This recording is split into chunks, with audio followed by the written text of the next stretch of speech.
زیاتر لە ساڵێکە هیچ راپۆرتێک لەبارەی داهات و هەناردەی نەوتی هەرێمی کوردستان بڵاو نەکراوەتەوە. کۆمپانیای دیلۆت کە کاری وردبینی لە داهاتی نەوتی هەرێمدا دەکات هیچ راپۆرتێکی لەبارەی هەناردەی نەوت و داهاتی نەوت لە 13 مانگی ڕابردوودا بڵاو نەکردوتەوە.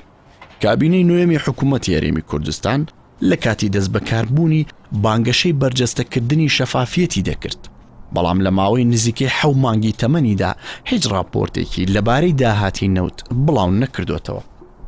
لە یەکێک لە بورگەکانی کارنامەی کابینەی نوێمی حکوومەتی هەرێمی کوردستاندا هاتووە کار بۆ چەسپاندنی شەفافیەت لە گشت بوارە داراییەکانی هەرێمدا دەکەن، بە تایبەت لە بواری داهاتە نەوتیەکانی هەرێم و داهاتە ناوخۆییەکان.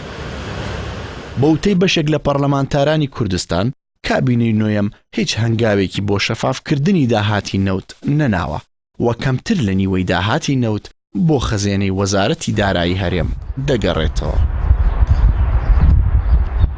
بەپێی بەدواداچوونی پەرلەمانتاران حکوومەتی هەرێمی کوردستان مانگانە بە بۆری نزیکەی 13 ملیۆن بەرمیل نەوت دەفرۆشێت و داهاتەکەشی لە 800 میلیارد دینار زیاترە.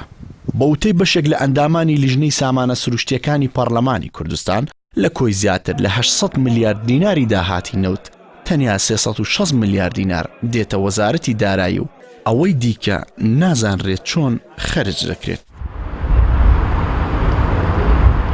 لەلایەکی ترەوە پەرلەمانی کوردستان لە ساڵی 2015 یاسای دروستکردنی سندوقی داهاتی نەوت و غازیەکانی پەسەند کردووە، بەڵام تاکو ئێستا سندوقەکەی دروست نەکراوە. بەپێی یاساکە دەبێت سەرجەم داهاتە نەوتیەکان بخرێتە سندوقەکە و لە ژێر چاودێری پەرلەمانی کوردستاندا بێت. لە کارنامەی کابینەی نوێمیش باز لە کاراکردنی سندوقەکە دەکرێت، بەڵام ماوەی زیاتر لە 6 مانگە هەنگاوی کردداری بۆ دروستکردنی سندوقەکە و دیاریکردنی سەرۆکەکەی نەنراوە.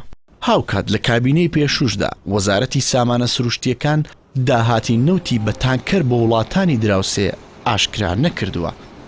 فرۆشتنی نەوتی هەرێم بەسەر بەخۆیی زیانی زۆری لە ئابووری هەرێمی کوردستان داوە.